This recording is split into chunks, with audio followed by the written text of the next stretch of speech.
Big news out of conservation. Captain Paul Watson has been arrested outside, I believe it's Greenland or Iceland.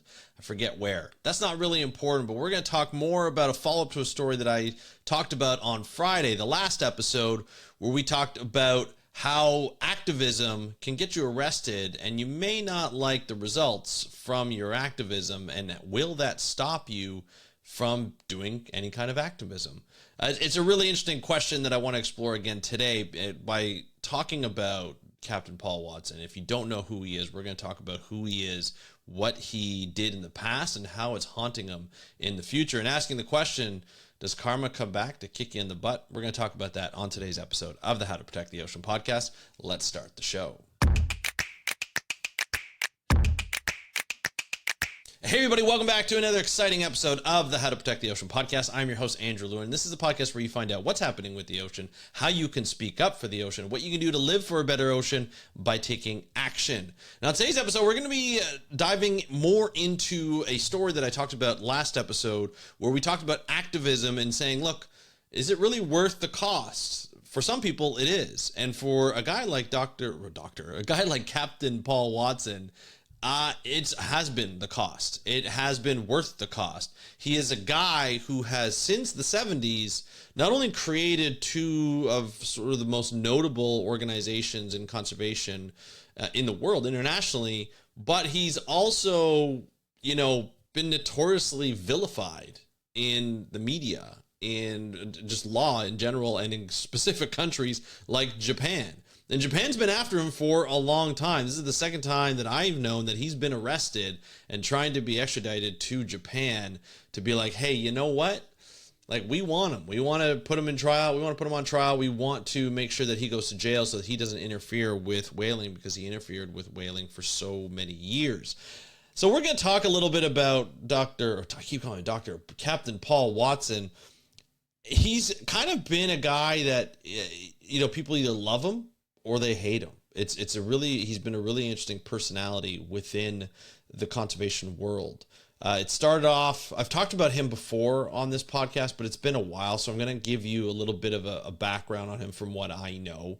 This is a little bit more of a, I'm going to guess like a little bit of a rant, more of just like my opinion on Captain Paul Watson and what he's done and sort of the actions that have been taken against him. It's a little bit of like a back and forth. I'm a guy who likes to see both sides of the issue and present both sides of the issue. And of course, I want to know your opinion. This is something, you look at a man like him, a guy like him, just being like, hey, look, I would want to do everything possible. Here are my values in terms of conservation. This is what I want to see. And then I'm going to do everything possible, including using a form of violence in a way to be able to achieve that.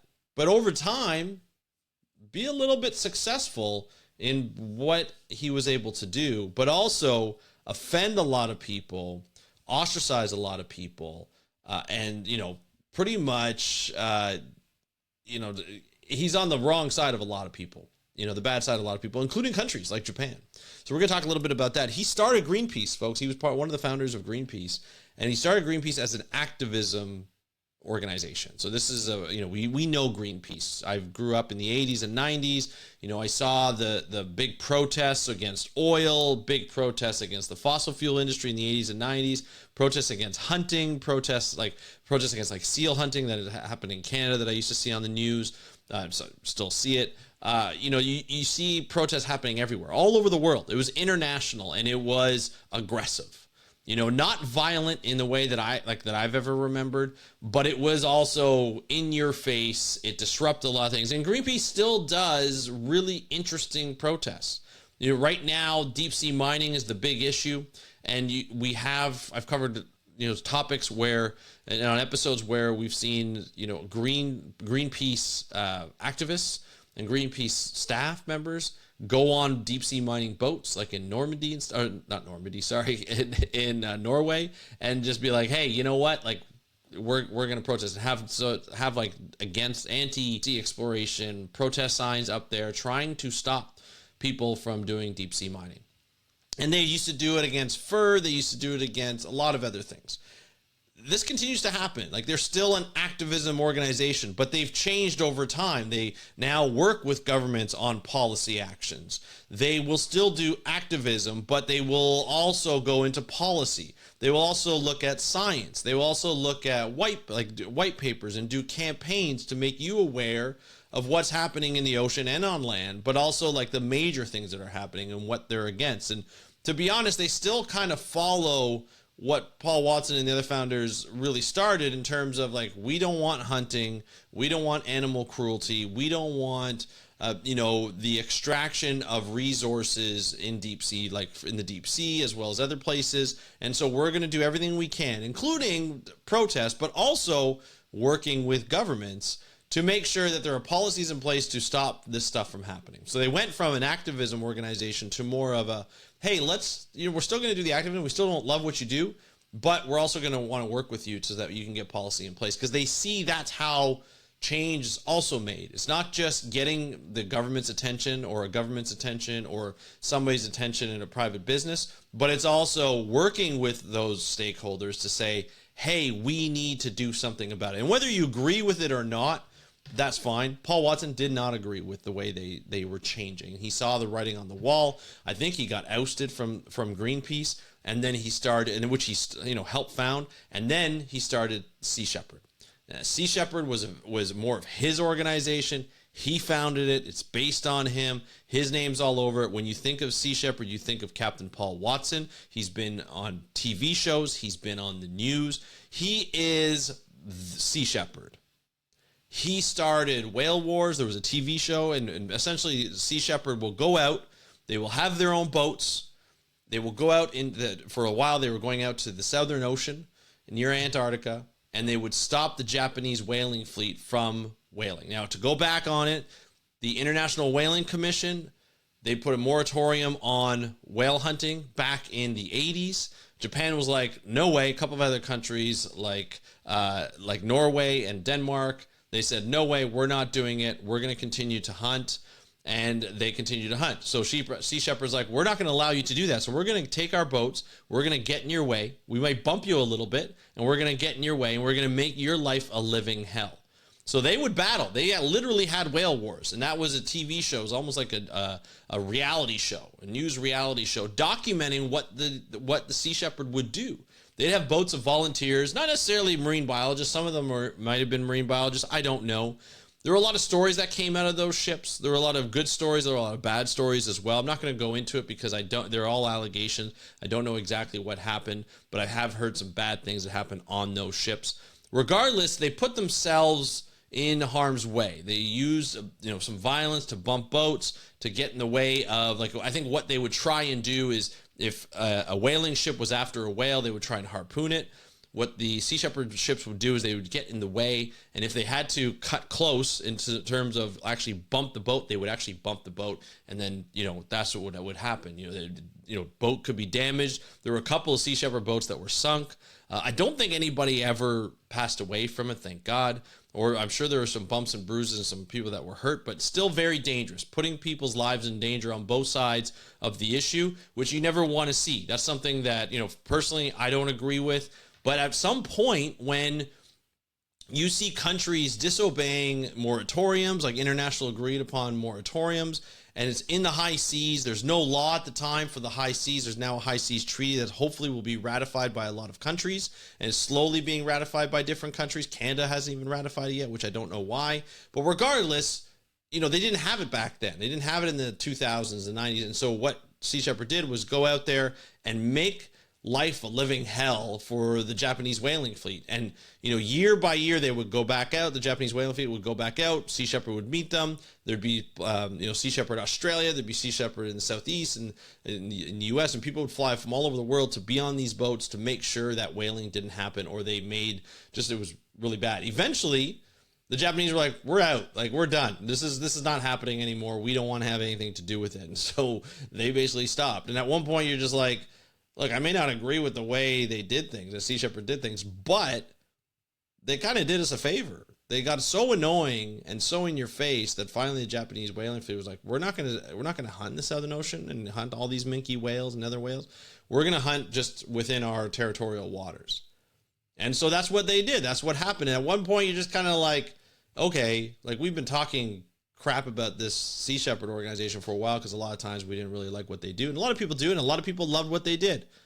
And to be honest, there's a lot of supporters for Sea Shepherd were very, I would say like aggressive towards like Greenpeace. There was like a beef between them because like, oh, you're not, I used to see arguments all the time between, Greenpeace activists and Sea Shepherd supporters and activists, and be like, Sea Shepherd supporters, like, you're not, aggressive enough, and you're not doing what you're supposed to be doing. And Greenpeace was like, we're working with government. We're trying to do our changes. We've been successful in a lot of places. And at the time, I remember saying, like, I did an episode on sort of the beef and going back and forth. And I remember saying, look, there's room for different organizations that take a different toll, and they're all needed, whether we love it or not, but they're all needed. We need the extremes. We need sort of the people who are less extreme and working with governments and different stakeholders. And it's kind of like a balance a little bit. And it's hard. It's hard to say that because like, you don't want to see anybody get hurt. You don't want to see anybody ramming boats or anything like that. But this is what happens. And because of that, the Japanese have been seeking out, Captain Paul Watson a number of different times. And one time he went to Germany. He flew into Germany. He's flying somewhere. I don't know where. I think he lives in France, but he's flying to Germany to fly somewhere else. And the German authorities arrested him and said, hey, you know what? There's some people in Japan that want to talk to you. And there was going to be an extradition, and that got fought. And eventually he came home, but it was in several weeks where he was incarcerated. And people like the Sea Shepherd supporters were like, what's going on now? At this point, Sea Shepherd has gone international. They have a TV show, Whale Wars. They've been in the news a number of different times for their activism and what they've been able to accomplish and what they've been able to do. Some good, some bad. Most of the notorious stuff, nefarious stuff, were out in the public, and that's what they were known for. Whether you liked it or not, that's what they did, and they were known for it. And they were either popular in their supporters' eyes or people just didn't like them. A lot of people in conservation are just like, I don't want anything to do with Sea Shepherd. We don't agree with what they do.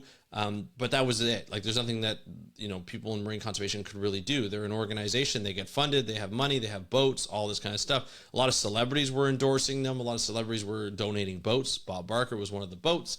Bob Barker is a very popular, game show personality. He was the host of The Price is Right for a long time, and he's very big into animal advocacy.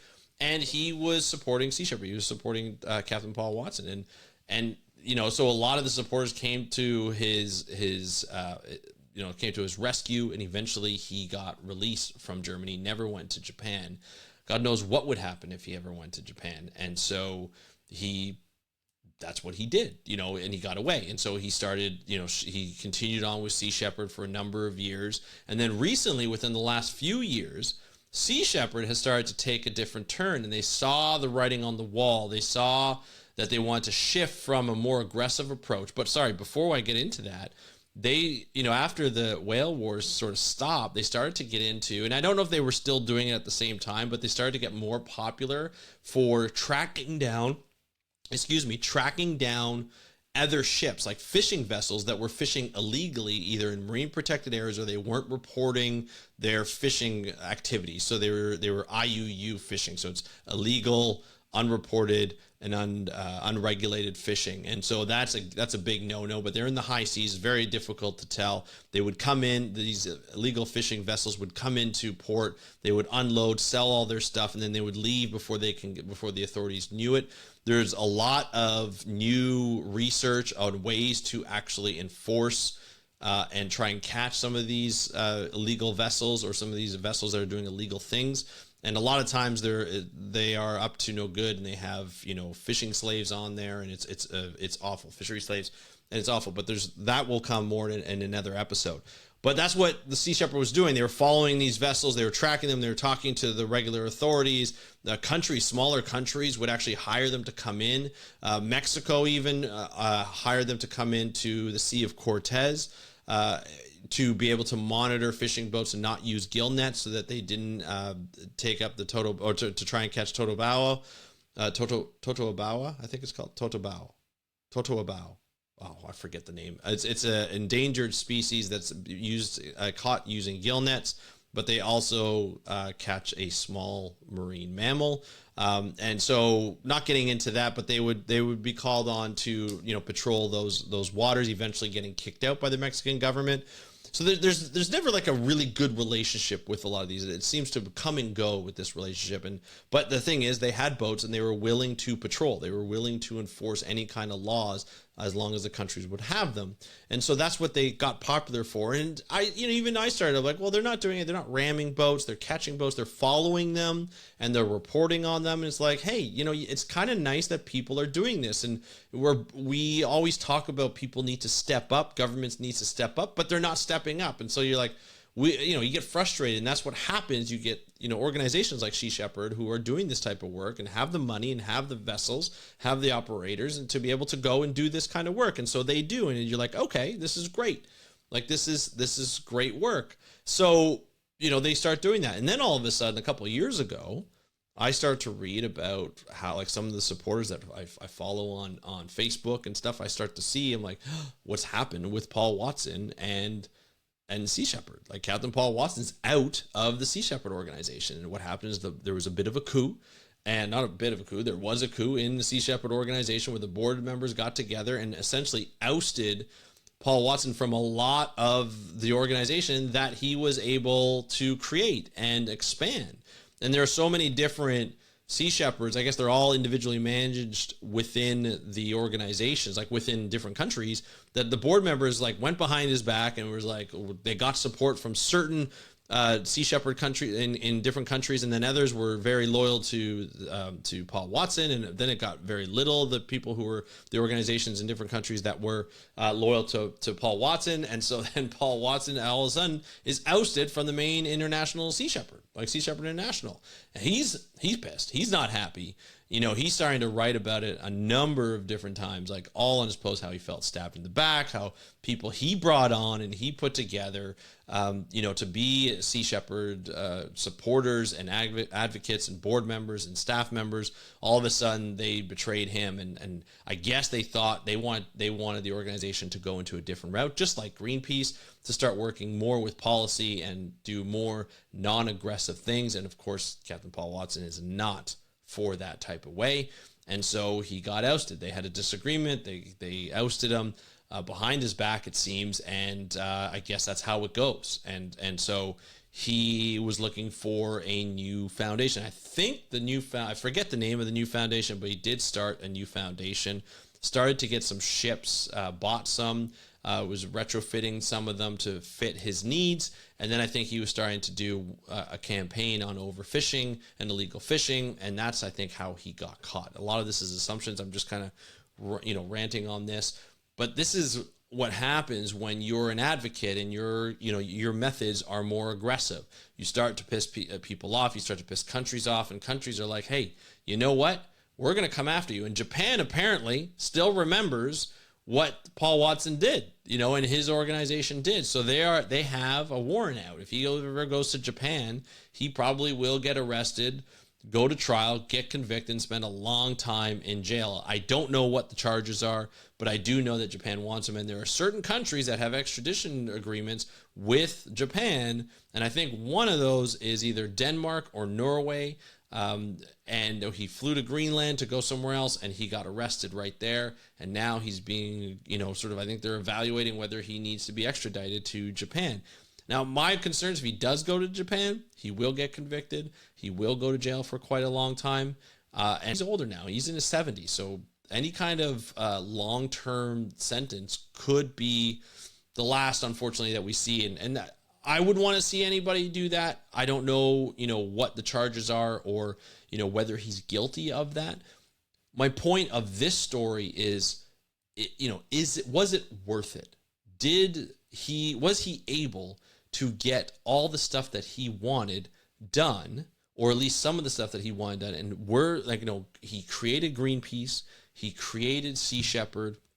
Those are two organizations who have done some changes, who have made some significant changes and small changes in various countries around the world in terms of advocates. There are people, they've employed a lot of marine conservationists, they've employed activists, they've employed, policymakers, they've worked with governments, they've been able to hammer out agreements, and they've been able to protest certain issues, especially as they come up, like things like deep sea mining. And now, You know, you have the guy who founded both of those organizations who have seen some success and have gotten very popular, funded. Like, I got to tell you, it is not easy to get funded. It is not easy for an organization to get funded. And here he is. He's also been able to, you know, get a lot of funding, you know, to get ships, multiple ships donated to him by celebrities and other organizations and companies.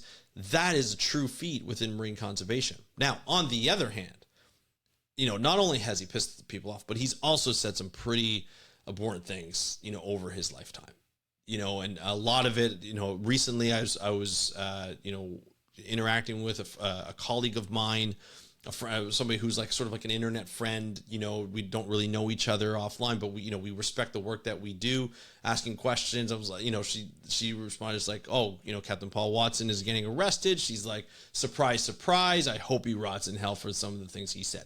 And I was just like, you know, I responded being like, well, this is a lot of people think he's admirable. Like, why do you think this? And she was saying he said some pretty nasty things against indigenous people.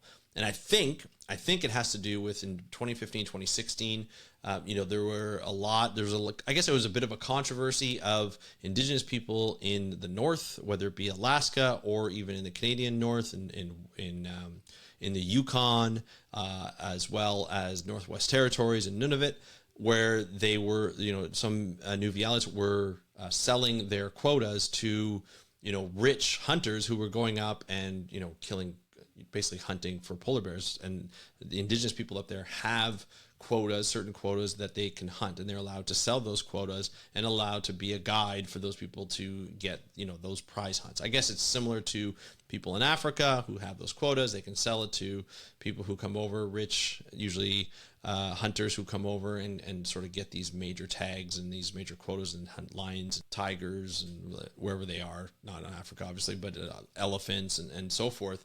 And they, you know, they take pictures out with it and they spend, you know, 50,000s, like tens of thousands of dollars. And, you know, a lot of people don't like it, but, you know, it's a money maker for the indigenous people who, you know, their history within Canada and the US is very complex, very controversial. You know, as a Canadian in the past, we have treated and we continue sometimes to treat indigenous people like crap. And, you know, obviously we need to do better. Selling these quotas was a way that they wanted to make money, and that's the way it was done. Captain Paul Watson did not like the way that was done and said they were being a traitor to nature and the way their culture and things like that, which was obviously not the right thing to say. And I think that's what this person that I was interacting with on Threads at the time was talking about. And I get it. I totally get it. There are very different sides of Captain Paul Watson. There are some things where he has said he's very true to his word in terms of he doesn't like hunting. He doesn't like any harm to any kind of animals. And so people really respect him for it, but the way he goes about it, people really hate him for it as well. And so when you start to be this polarizing and bad things happen to you, people will start to, you know, applaud it. The people who do not see eye to eye with you and the way you've treated other people, they will applaud the fact that you've been arrested. It's almost like karma coming back at you. And at some point, you're going to have some ups and downs, and those downs could be being arrested and being, you know, evaluated for extradition or being prepared for extradition. You know, we've seen a lot of people make that sacrifice for what their values are, and I feel like Captain Paul Watson is one of those people. There's a petition going around to try and plead with the government that arrested him to say, hey, you know what? Can you let him go? He's been such a huge advocate for the ocean, and we want to make sure that he's able to, you know, stick around and do all this kind of stuff. And at some point, people are like, I don't really care. Like, people are like, this is what he's done. This is what he deserves. So I would love to know where you fit on the spectrum. Like, do you say, hey, you know what? He's a great hero, and he should be honored for that. Canada, well, he's Canadian. Canada should be helping him out. Other countries should be helping him out. Sea Shepherd should be helping him out, but he's not part of Sea Shepherd anymore. Or are you on the side of, look, this guy has done some really bad things. He said some really bad things to indigenous people as well as other things. He chose violence to help conservation. I don't believe that. I would love to see him arrested, or he deserves this. Love to hear your thoughts. Hit me up on Instagram. Or if you're listening to this on Spotify, you can just comment on Spotify. Does Paul Watson deserve to be arrested. I'd love to hear your thoughts on this. Hit me up on Instagram at How to Protect the Ocean if you want to DM me, or if you're listening to this on Spotify, hit that poll and just say, hey, do you think Captain Paul Watson should be arrested? Love to hear your thoughts on this, because that's what this is about. This is a podcast where I start the conversation. I want to hear how you feel about this, because that's why I start this podcast. That's why I do this podcast each and every time I record. So thank you very much for listening. You have been listening to the How to Protect the Ocean podcast. I'm your host, Andrew Lewin. Have a great day. We'll talk to you next time, and happy conservation.